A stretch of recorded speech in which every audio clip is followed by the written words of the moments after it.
Veshahanata Swatmadarsanam Ishadarshanam Swatmarupata Veshahanata Swatmadarsanam Ishadarshanam Swatmarupata.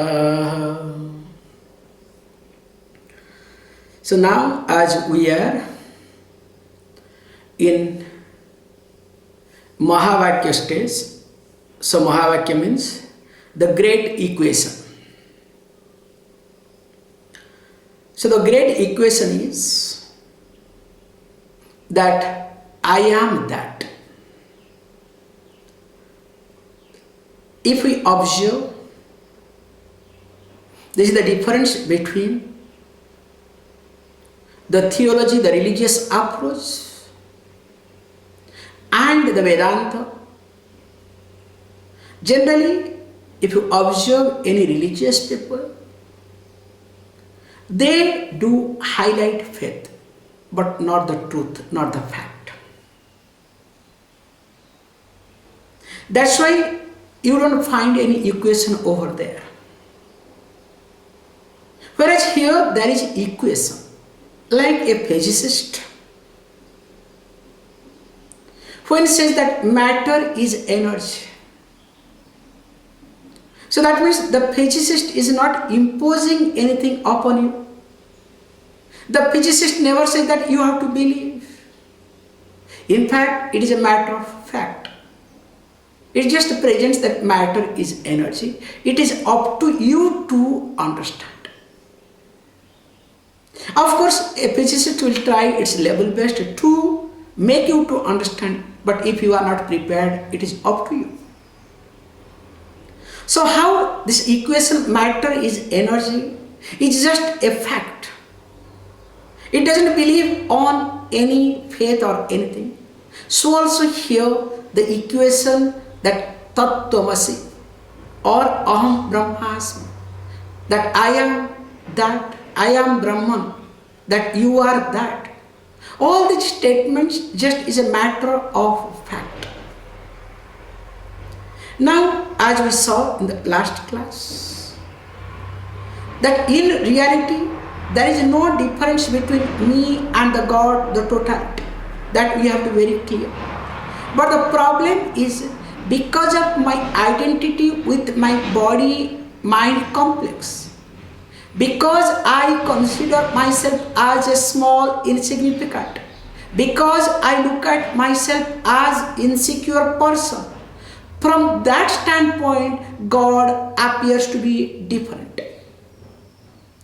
That's why I need to see, I need to understand, because we have discussed in details in Tattvabodha, so that's why you need to refer back. How this Vyashti Sharira, especially Vyashti Stula Sarira and Samashti Stula Sarira. Samashti Stula Sarira was called as Virata. I hope you remember. Vishwa Virata. Taijasa Hiranyagarbha. Pragya Ishwaraha. So the Vyashti Samashti Stula Sarira. Vyashti Samashti Sukshma Sarira. Vyashti Samashti Karana Sarira. So please don't ask me further explanation here because we have seen in details in Tattvabodha. Please refer.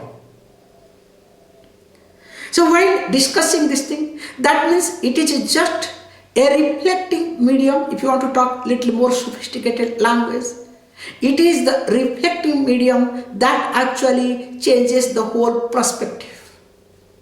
Like the same cloth, please understand, same cotton, same thread. So when it is being used, I would rather say when it is a small size, we call as upper cloth. Now if this becomes longer, this becomes lower cloth, okay, cloth, dhoti or whatever. Just observe. Suppose if it is a thick one, and I use this upper cloth as a cloth, so I will call as, where is my cloth? I won't call that, where is my upper cloth? That is another level of confusion, you understand? So in reality, what I am trying to say is, the same thread depends upon not only the shape and size, also uses. Based on that, the name changes. So how the name changes? Based on the name, based on the form and usage, so also the Jiva and the Ishvara. In fact, in reality, only one thing exists. That's me, and me, nothing else. But unfortunately, without understanding that me, I always say also me, you understand? Mine. When I have not understood, the sense of mine becomes more predominant. Can you see this point? When I am not sure, you can look at this point psychologically also. Psychologically, in a house, when your positioning is not clear, neither to you nor to others, what happens? Definitely you will highlight, I am. This is mine, that is mine. Suppose if your positioning is clear, your role is clear, will you say, this is mine, that is mine? Will you announce? Will you use the word, my husband, my wife, my children, my this, my that, my? Definitely not. It's psychologically small thing. Only when you are not clear about role in a given situation, a given place, there the sense of mind is stronger. And sense of mind is stronger means what? Your ego is stronger. And ego is what? Otherwise, me. You understand? Me. How this goat makes noise, me. So you also make me all the time. And you are proud of me. That's the worst part of it. And you think that's your achievement. You think that is your nature. You think that is you. Remember, after all, you are like a goat, me, especially before getting, other way around, you know better, I don't know how to talk.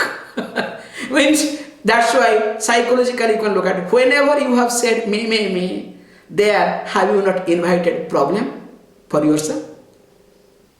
In fact, your me only creates problem.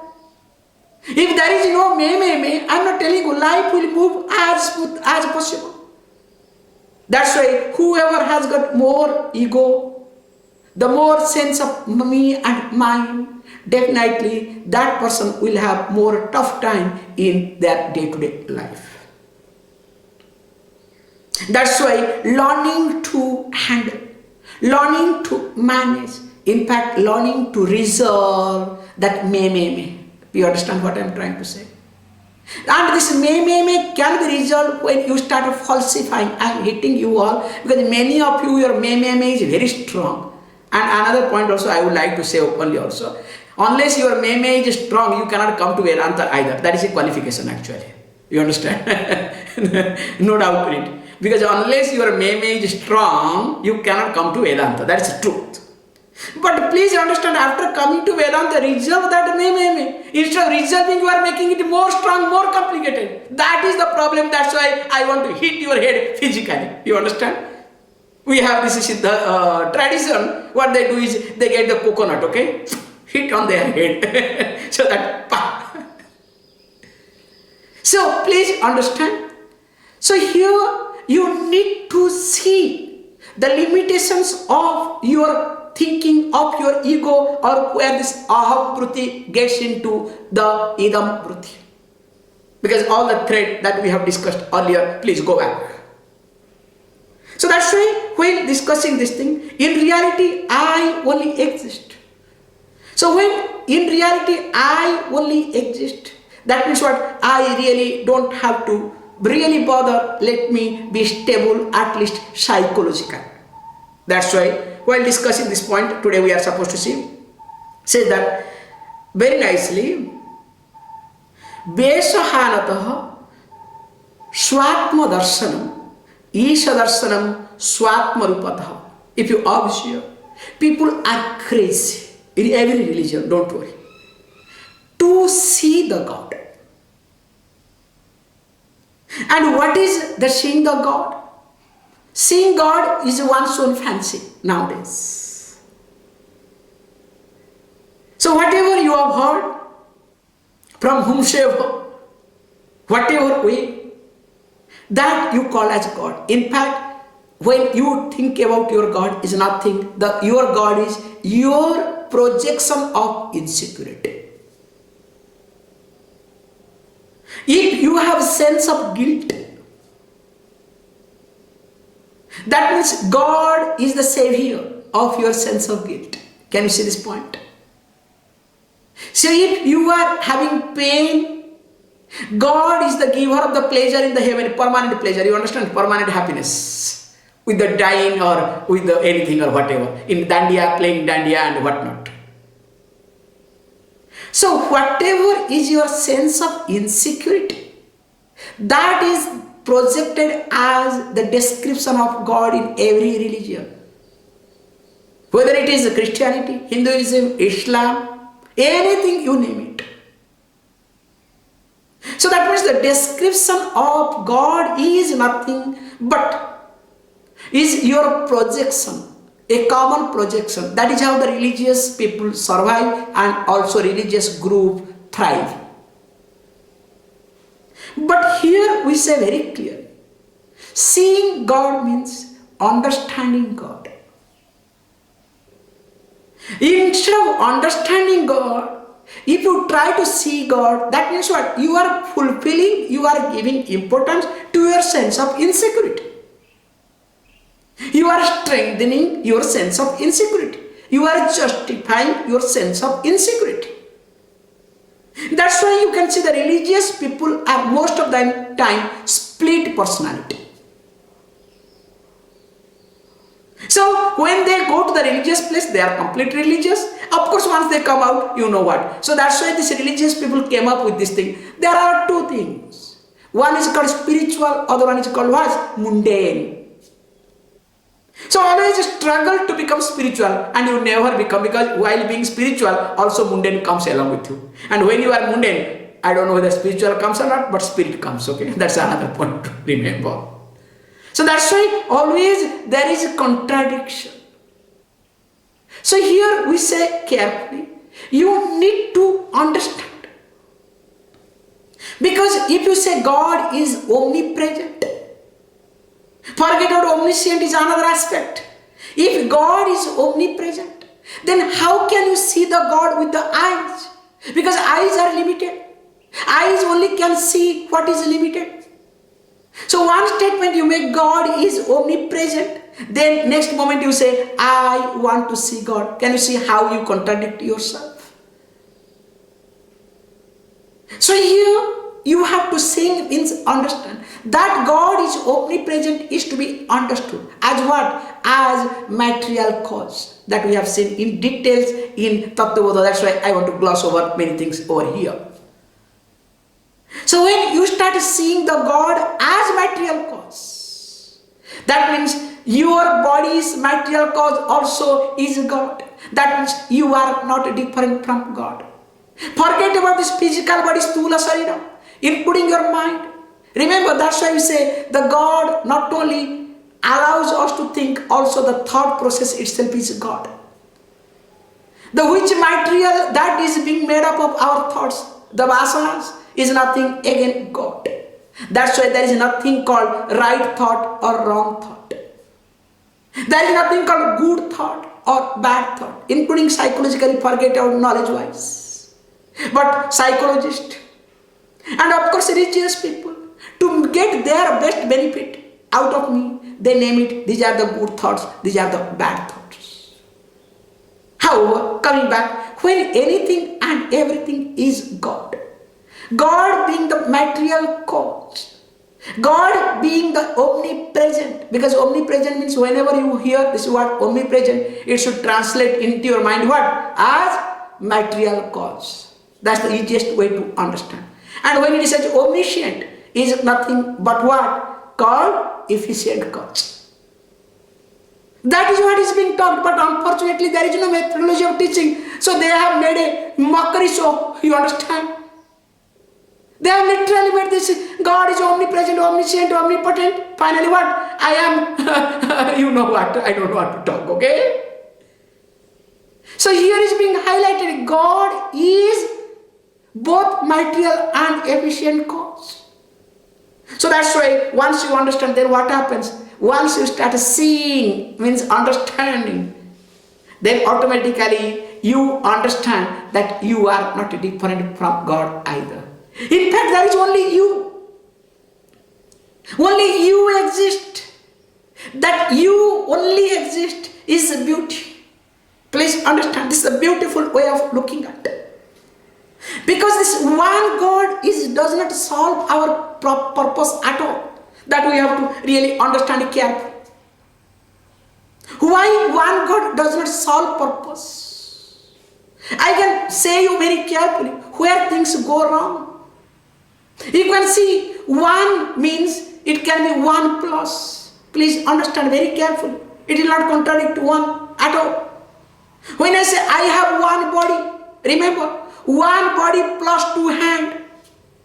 Can you dispute? When I say one hand plus five fingers. Can you dispute? So that means one has got a plus. If you say, one finger, remember that one finger plus many cellulars, many cells. So always one plus continues. So also one God plus a devil, you understand? Absolutely no problem. Because logically it is acceptable. Because if I can have one body plus two hands, what is wrong in one God plus devil? So this is what they have destroyed. This one God, and they added solely plus, because actually technically it is not contradicting anybody anything either. That's why we don't believe in one God. That's why very carefully in Shastra, what we Puja Swami used to highlight, there is not one God, only God. Why says beautifully, these are the things beautifully we say. Ekam Adityam. Because once you say Ekam, one, that means there is one plus. The Shastra, very carefully, Shastra has used all the tricks and techniques so that you will not have chance to misinterpret. But unfortunately, these gurus or the founder of any religion, basically rebellious person, without studying scripture, systematically under somebody, borrowed idea, now understands differently. Only Ekam understood one part, one God. Ekam at the same time Adityam, without any second. That means you cannot make one plus. You understand what I am trying to say? So when it is one without second, Ekam Adityam eva. It is not only one, nor it is without second. You understand what I am trying to highlight? That's why we say that whatever you see, that is God. That's why that only God.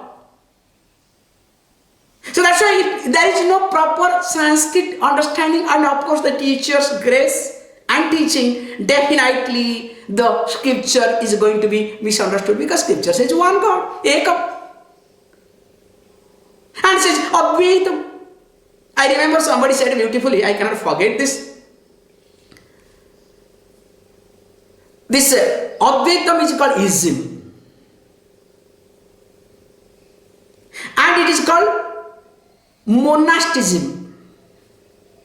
Shankara's monasticism is called Advaita. This is a new terminology is coming now. Adi Shankara's monasticism is called Advaita.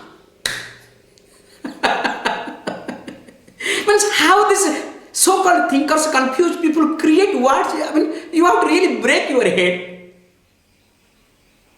And what is that? The Advaita talks about non-duality. One thing, one God. This is the concept, whatever I try to explain, you understand? It is not ism. It is the truth. It is equation. Ekam eva adityam.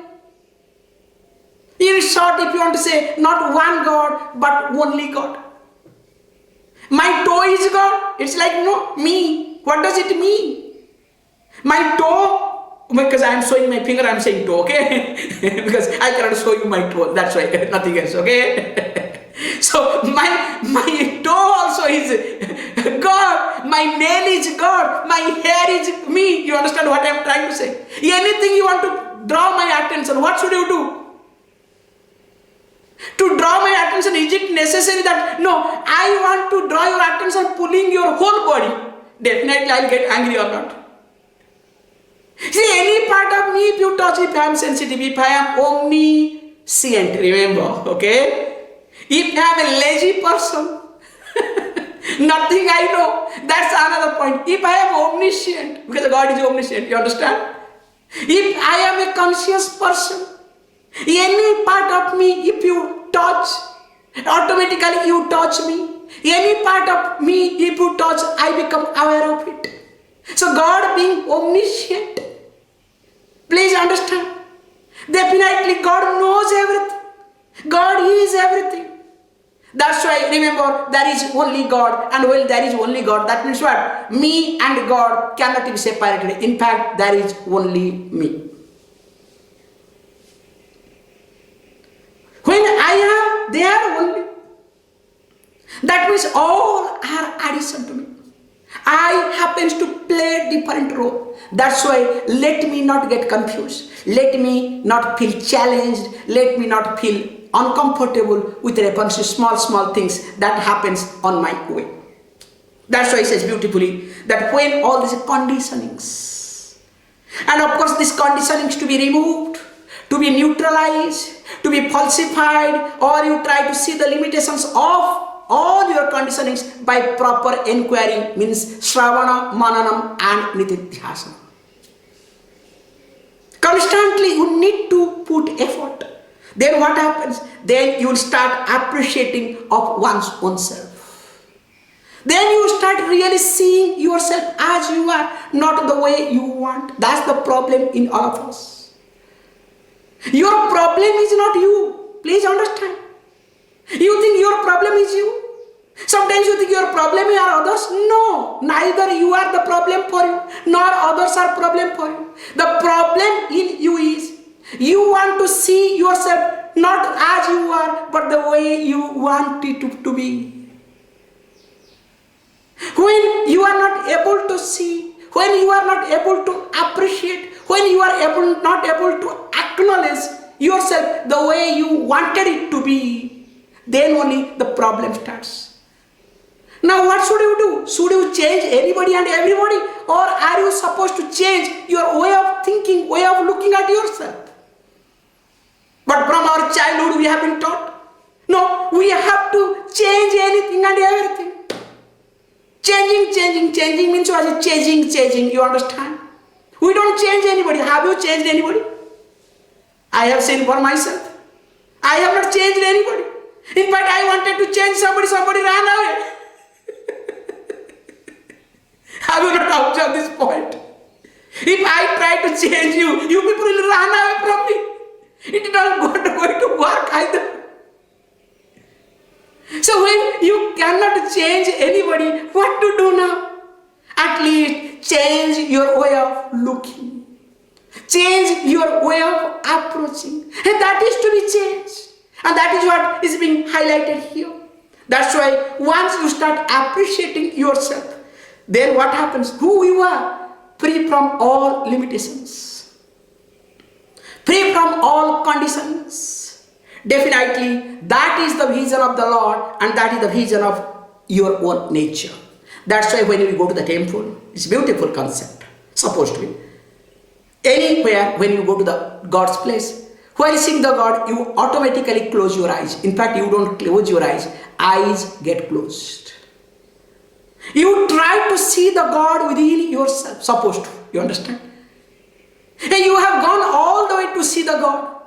Then why are you closing your eyes? Your eyes should be wide open. But nowadays, don't worry, nobody closes eyes. So everybody keeps the camera on, you understand? The mobile phone camera on. Let me take the photo of God. Whether I see or not, everybody should see. It's a nuisance, and especially this social media. Yes, everybody must know what you are doing. Huh? When somebody, I cannot forget, I saw on social media, the fellow goes to the washroom, writes, I am now in washroom. People have gone down to that level. You understand what I am trying to say? Anyway, God should help them. Nobody can help, okay? However, if this is the case, oh, time is up. Huh? So that's why what you need to do. Now let us look at the next one.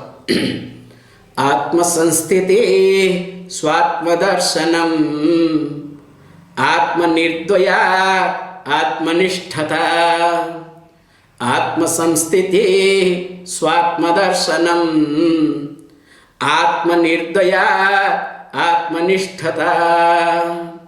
This is beautiful. Once you understand this, means once you have the vision of yourself, then you will discover the mind will start abiding within yourself. But the problem is, because of the lack of understanding of yourself, mind is fluctuating. Because mind is always curious, and moreover, you are adding fuel to your curious mind. That's the dangerous part. Let the mind be curious. And if you do not add the fuel to your mind, the curiosity of the mind will slowly go down. What you do, you add more and more curiosity. Not systematically. Suppose if you add more systematically curious, then what will happen? After some days, mind cannot think either. But you keep adding fuel randomly according to your way. That's why mind does not abide within yourself, only always abide everywhere and anywhere. That's what happens. That when mind starts abiding within yourself, then what happens? You start seeing what? You are only there, nothing else. Because of this non-duality of the self, then what happens? You will discover slowly mind will be completely free from distraction. That's why in the beginning stages, you work on to bring back your mind to yourself. And later on, mind being with you, mind abiding with you, becomes effortless. Sahaja avastha. So that's why once it becomes a sahajam, once it becomes effortless, means whenever you want, your mind can just like that come back to yourself. Once that happens, that means what? You really understand the mind very well. That is something to be done. That's why allowing the mind whatever wants. At the same time, you should be able to withdraw the mind in a fraction of a second, in a microsecond. That is called the strength of understanding. Let the mind go. Mind can imagine anything it wants. Nothing wrong in it. Who are you to stop? Who are you to restrict? Because more you try to stop or restrict, more it will go crazy. So let it be. But you must have the rope. You must have the strength to pull it back. Whenever you want to pull it back or bring it back to yourself, it should come within a fraction of a second. That is what is being highlighted. And that will happen when mind starts abiding within oneself. Not by mind starts abiding with the person what you wanted to be. You understand? Always you are abiding with what you wanted to be or you wanted to become. That's why mind fluctuates a lot. That's why learn to withdraw the mind to yourself. Maybe in the beginning it takes 5 minutes to come back. Slowly let it take 1 minute. Let it take 1 second. Let it take fraction of a second. Whenever you want the mind to come back to yourself, let it come back without creating any noise. You understand? Like the child. Mother calls, okay, time is up, because those days in our time it was like this, nowadays it's changed. Because those days always we are playing outside game. So mother will come, hey, time is up, come, wash your face and everything, you have to do few things, then you have to study. 5 minutes. 10 minutes, you understand? We have to bargain. 5 minutes, just give me 5 minutes. I coming. Nowadays, all the children are busy in this phone and internet and whatnot. 5 more minutes, okay? Let me complete this game. Now I am in a... You understand? However, coming back to the point. So how it happens? How the mother bargains with the child. From half an hour to 2 minutes to 5 minutes, then slowly, hey, I'm calling you, come back. Enough. If the mother is mother, okay? If mother is a friend, because most of the time nowadays, mother is no more mother. I'm sorry to say many of you are mother, okay? Problem with you all is, you are not mother, you are called friend. You want to be a friend to your child, never become a friend to your child. It's a wrong lesson. This is some psychological disorder you have. Mother is mother. Mother cannot be friend, need not be friend. Every child wants that my mother should be my friend. Slap that child. Mother, father should be parents, not a friend. It's wrong, it doesn't work. Yes, you can be a friendly mother. That's another thing. You can be a friendly father. That's another thing. But you cannot be a friend. You cannot replace friendship. Please understand. You cannot sacrifice. I can use the word very carefully. You cannot sacrifice motherhood in the name of friendship. Because you have your problem. You have your sense of insecurity. You cannot give the time, this, that, blah, blah, blah, put everything together. So that's why what you become over. You understand? Overconfidence. I am So when you become then what happens? Will child listen to you? After all, child considers you as a friend, stronger friend. Child comes to the conclusion, my mother needs me more than I need her. You understand what I am trying to say? When the child comes to this conclusion, because this is example I am giving to hit you the teaching here. Maybe sometimes this example itself hits you. That's another level. That is not my problem, okay? So, here is very clear. If the child understands that my mother or father needs me more than I need my mother or father, will that child listen to you? Definitely not. Same thing also mind. When mind understands that the person, the ego, let us say, needs much more than, to start with ego, more me than I need my ego. Now will that mind listen to you? That is what happens to everybody. That's why learn to bargain with your mind. As you bargain with anybody and everybody. You are very good in bargaining with everybody. And when you cannot bargain, you complain. What is a complaint? Complaining is nothing. Means what? When you are not capable of bargaining. When you are not successful in bargaining. You understand? So if you are able to do that, then why can't you learn to bargain with your mind? Learn to do that. More of it we will see tomorrow. Please close your eyes.